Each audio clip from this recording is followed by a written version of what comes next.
ఏం చేసినా తప్పే. అన్నీ రైట్ అని అనుకుంటాం. ఇప్పుడు ఒక సీనియారిటీని ప్రాతిపదికన చేసుకుని ఆన్‌లైన్‌లో మాత్రమే ట్రాన్స్‌ఫర్ చేస్తాం. సైకో పరిపాలనలాగా మేము చెయ్యం అంటూ స్టేట్మెంట్ ఇచ్చారు లోకేష్. తద్వారా అసలు ఈసారి బదిలీలో ఏ ప్రాబ్లం లేదని చెప్పారు. కానీ టీచర్లు అప్పుడు బదిలీల మీద వివాదం చేశారు. మళ్ళీ ఇప్పుడు బదిలీల మీద వివాదం చేస్తున్నారు. ఇక్కడ 2 పత్రికలు 2 కోణాలు రాసుకొచ్చినాయి. ఒకటి సాక్షి తిరగబడ్డ టీచర్లు అని రాస్తే, ఆంధ్రజ్యోతి టీచర్ల కౌన్సిలింగ్పై కుదరని ఏకాభిప్రాయం.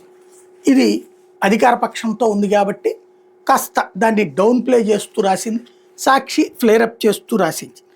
మాట తప్పిన సర్కారు వెబ్ కౌన్సిలింగ్ ద్వారా హెచ్జిటీల బదిలీలు అన్నటువంటి వార్తని హైలైట్ చేసింది.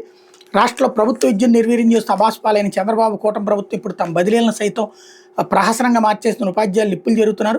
సంఖ్యాపరంగా అధికంగా ఉన్నటువంటి హెచ్జిటీలకు మాన్యువల్ కౌన్సిలింగ్ ద్వారా బదిలీలు చేపడతామని హామీ ఇచ్చి ఇప్పుడు ఆన్లైన్లోనే ఈ ప్రక్రియ కొనసాగుతుందని ప్రకటించడంపై వాళ్ళు తిరుగుబాటు ప్రకటించారు. ఒక్క హెచ్జిటీ 2500లకు పైగా ఆన్లైన్ ఆప్షన్లు ఇవ్వడం అసాధ్యమని, అది కేవలం 48 గంటల్లో పూర్తి చేయాలనడంపై మండిపడుతున్నారు. ప్రభుత్వం ఇచ్చిన హామీ మేరకు మాన్యువల్ కౌన్సిలింగ్ ఉంటుందని భావించిన వాళ్ళకి శనివారం ఆన్లైన్ విధానం మాత్రం ఉంటుందని ప్రకటించడంతో కంగుతిన్నారు. దీంతో శనివారం బదిలీ కౌన్సిలింగ్ జరుగుతున్న ప్రాంతాలు నిరసన తెలిపిన హెచ్జిటీలు ఆదివారం బదిలీ కౌన్సిలింగ్ను బహిష్కరించి పెద్ద ఎత్తున ఉమ్మడి జిల్లాల్లోని కలెక్టరేట్లు, డీఓ కార్యాలయాలను ముట్టడించారు.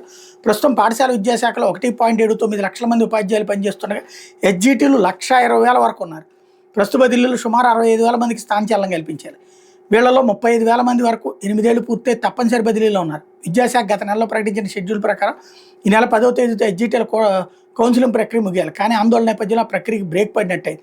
కుటుంబ ప్రభుత్వం ఏర్పడ్డాక గత ఏడాది సెప్టెంబర్ నుంచి ఉపాధ్యాయ సంఘాల ప్రతినిధులతో విద్యారంగంలో చేయాల్సిన మార్పుల మీద సమావేశాలు నిర్వహిస్తుంది. ప్రతి శుక్రవారం విద్యాభవన్లో జరిగే సమావేశంలో హెచ్జిటీలకు మాన్యువల్ కౌన్సిలింగ్ 3 నుంచి 5 తరగతులు తిరిగి ప్రాథమిక పాఠశాల విలీనం చేయాలని ఉపాధ్యాయ సంఘాలు కోరుతున్నాయి. గత 9 నెలల్లో 40కి పైగా సమావేశాలు నిర్వహించి ప్రతి సమావేశంలో సంఘాల విజ్ఞప్తులు పరిగణలోకి తీసుకుంటామని అధికారులు హామీ ఇచ్చారు. అయితే ప్రభుత్వం మార్చి నెలలో ఆంధ్రప్రదేశ్ రాష్ట్ర ఉపాధ్యాయ బదిలీల నియంత్రణ ముసాయిదా చట్టం 2025 తీసుకొచ్చింది. ఇందులో పలు అంశాల మీద అభ్యంతరాలు లేవలెత్తి ఆందోళన వ్యక్తం చేయడం, తుచ్చట్టంలో మార్పులు చేస్తామని ప్రభుత్వం హామీ ఇచ్చింది. అయితే ఏప్రిల్లో చేసిన ఉపాధ్యాయ బదిలీల నియంత్రణ చట్టం 2025 ఆన్లైన్ కౌన్సిలింగ్ అని పేర్కొన్నారు.